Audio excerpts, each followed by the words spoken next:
नमस्कार मित्रों। आज मैं आप सबके सामने अपनी एक लघु कथा प्रस्तुत करना चाहता हूँ।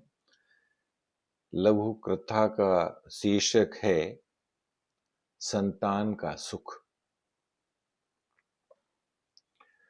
महेंद्र जी सपत्नीक अपने परम मित्र सुरेश के घर पर बैठे थे। दोनों अनेक वर्षों के बाद मिले थे, अतः दोनों में बहुत सारी बातें हो रही थीं। सुरेश जी की पत्नी भी दोनों मित्रों की बातें ध्यान से सुन रही थीं। सहसा सुरेश की दृष्टि अपने बेटे पर पड़ी। कहां जा रहे हो?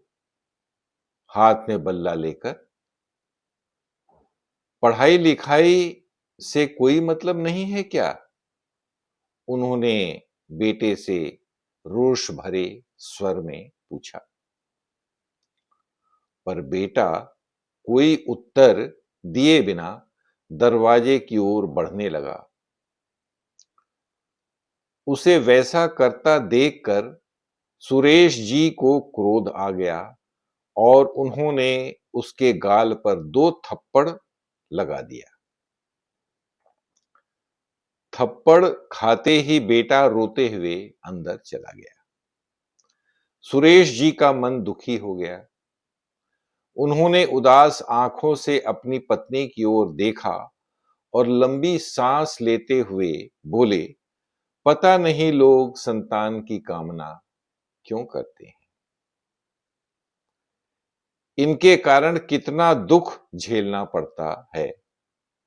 इससे अच्छा तो यह होता कि कोई संतान ही न होती।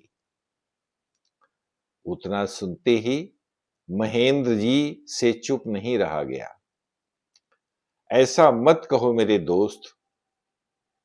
इनका महत्व वही जानता और समझता है जिनकी कोई संतान नहीं होती है। महेंद्र जी बोले। सुरेश जी अपने मित्र की ओर प्रश्नसूचक दृष्टि से देखने लगे। उस मौन प्रश्न के उत्तर में महेंद्र जी गंभीर स्वर में बोले, संतान के सुख का महत्व हम पति पत्नी से अधिक कौन जान सकता है। 15 वर्षों के दांपत्य जीवन में लाख प्रयासों के बाद भी आज हम दोनों निःसंतान हैं। तो ये थी मेरी आज की लघु कथा, संतान का सुख। कल पुनः किसी अन्य रचना के साथ उपस्थित हो जाऊंगा। तब तक के लिए आपको पुनः नमस्कार और विदा।